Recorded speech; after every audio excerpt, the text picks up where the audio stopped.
Hi guys, I'm going to read a Dr. Seuss book today called The Lorax.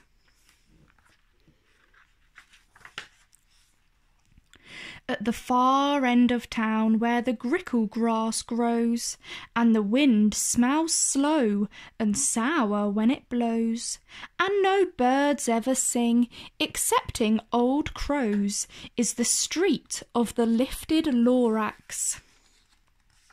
And deep in the grickle grass, some people say, if you look deep enough you can still see today where the Lorax once stood, just as long as it could, before somebody lifted the Lorax away.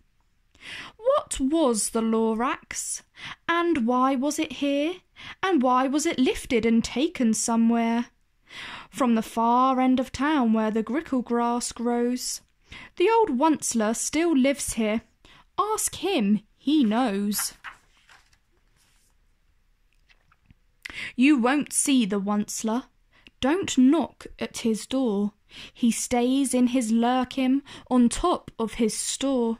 He lurks in his lurkim, cold under the roof, where he makes his own clothes out of muffed moof, and on special dank midnights in August he peeks out of the shutters, and sometimes he speaks and tells how the Lorax was lifted away.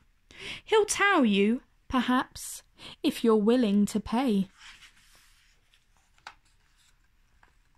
On the end of a rope he lets down a tin pail, and you have to toss in 15 pence and a nail, and the shell of a great-great-great-grandfather snail.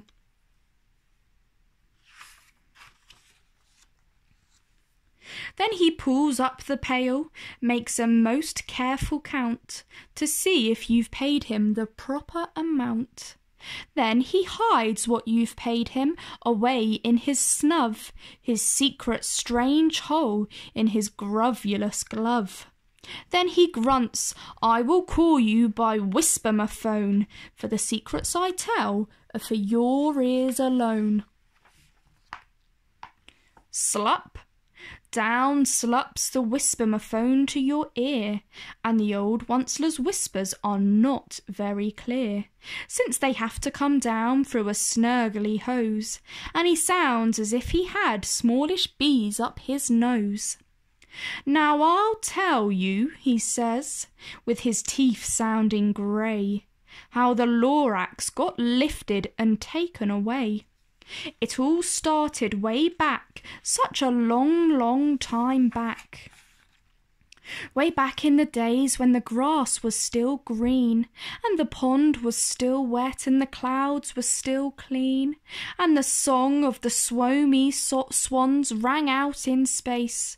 One morning I came to this glorious place, and I first saw the trees, the truffula trees, the bright-coloured tufts of the truffula trees, mile after mile in the fresh morning breeze. And under the trees I saw brown barbaloots, frisking about in their barbaloot suits, and they played in the shade and ate truffula fruits. From the ripulous pond came the comfortable sound of the humming fish humming while splashing around. But those trees, those truffula trees, all my life I'd been searching for trees such as these. The touch of their tufts was much softer than silk, and they had the sweet smell of fresh butterfly milk. I felt a great leaping of joy in my heart. I knew just what to do. I unloaded my cart. In no time at all I had built a small shop. Then I'd chopped down a truffula tree with one chop. And with great skilful skill and with great speedy speed, I took the soft tuft and I knitted a thneed. The instant I'd finished, I heard a gazump. I looked. I saw something pop out of the stump, of the tree I'd chopped down. It was sort of a man. Describe him? That's hard. I don't know if I can. He was shortish and oldish and brownish and mossy, and he spoke with a voice that was sharpish and bossy. "Mister," he said with a sawdusty sneeze, "I am the Lorax. I speak for the trees. I speak for the trees have no tongues. And I'm asking you, sir, at the top of my lungs." He was very upset as he shouted and puffed. "What's that thing you've made out of my truffular tuft?" "Look, Lorax," I said, "there's no cause for alarm. I chopped just one tree. I am doing no harm. I am being quite useful. This thing is a thneed. A thneed's a fine something that all people need. It's a shirt, it's a sock, it's a glove, it's a hat. But it has other uses, yes, far beyond that. You can use it for carpets, for pillows, for sheets, or curtains or covers for bicycle seats." The Lorax said, "Sir, you are crazy with greed. There is no one on earth who would buy that fool thneed." But the very next minute I proved he was wrong, for just at that minute a chap came along, and he thought that the thneed I had knitted was great. He happily bought it for $3.98. I laughed at the Lorax. "You poor stupid guy, you never can tell what some people will buy." "I repeat," cried the Lorax, "I speak for the trees."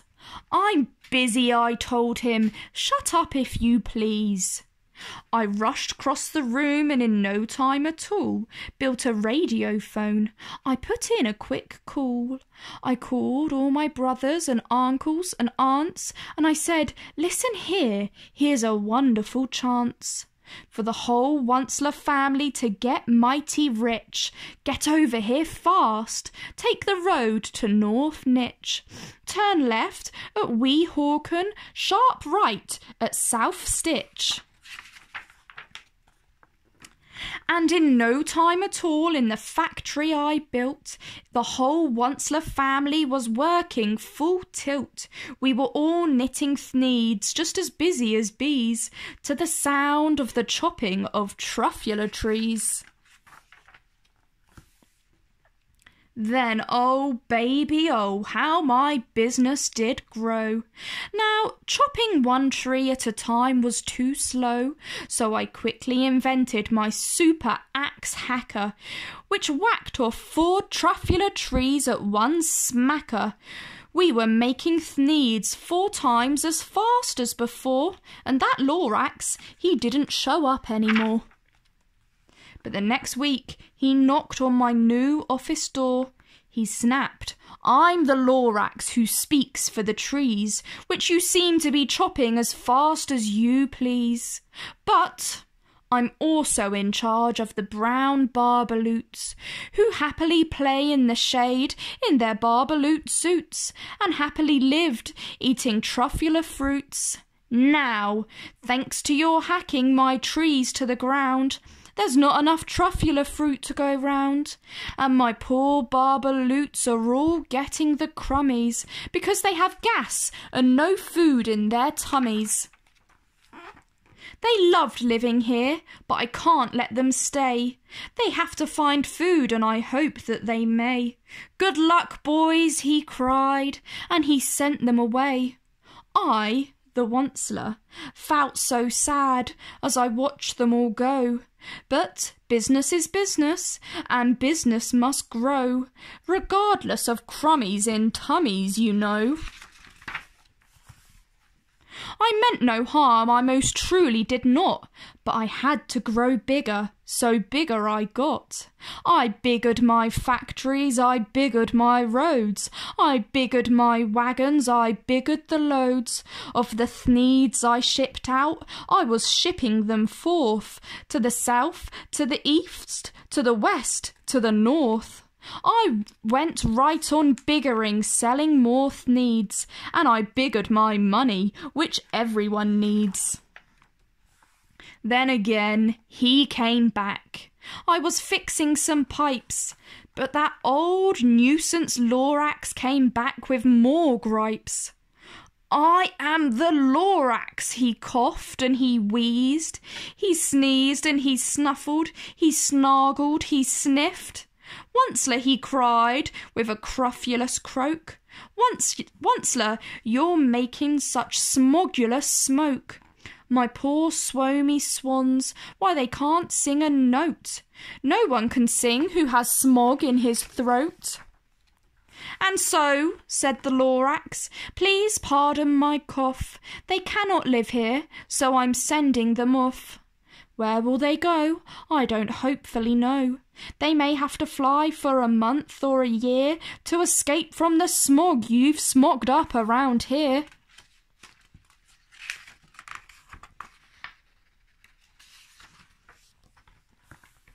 What's more, snapped the Lorax, his dander was up, let me say a few words about Gluppity-Clup.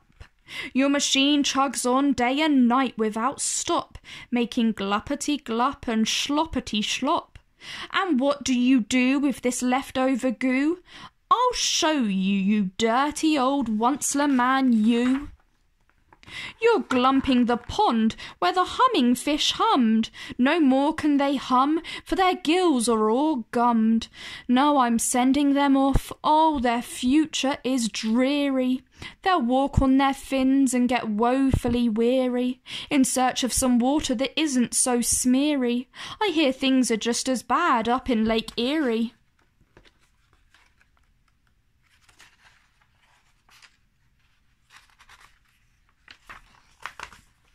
And then I got mad.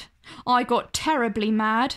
I yelled at the Lorax, now listen here, Dad. All you do is yap, yap and say bad, bad, bad, bad.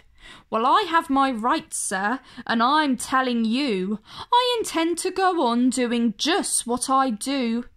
And for your information, you Lorax, I'm figuring on biggering and biggering and biggering and biggering and biggering, turning more truffula trees into theeds, which everyone needs. And at that very moment, we heard a loud whack. From outside the fields came a sickening smack of an axe on a tree. Then we heard the tree fall, the very last truffula tree of them all. No more trees, no more thneeds, no more work to be done. So in no time my uncles and aunts, everyone, all waved me goodbye. They jumped into my cars and drove away under the smoke-smuggered stars. Now all that was left 'neath the bad-smelling sky was my big empty factory, the Lorax and I. But the Lorax said nothing, just gave me a glance, just gave me a very sad, sad backward glance, as he lifted himself by the seat of his pants. And I'll never forget the grim look on his face when he hoisted himself and took leave of this place, through a hole in the smog without leaving in a trace. And all that the Lorax left here in this mess was a small pile of rocks with one word, unless. Whatever that meant, well, I just couldn't guess. That was long, long ago, but each day since that day I've sat here and worried away. Through the years, while my buildings have fallen apart, I've worried about it with all of my heart. But now, says the Onceler. Now that you're here, the word of the Lorax seems perfectly clear. Unless someone like you cares a whole awful lot, nothing is going to get better. It's not. So, catch, calls the Onceler. He lets something fall. It's a truffula seed. It's the last one of all. You're in charge of the last of the truffula seeds, and truffula trees are what everyone needs. Plant a new truffula, treat it with care, give it clean water and feed it fresh air. Grow a forest, protect it from axes that hack. Then the Lorax and all of his friends may come back. The end.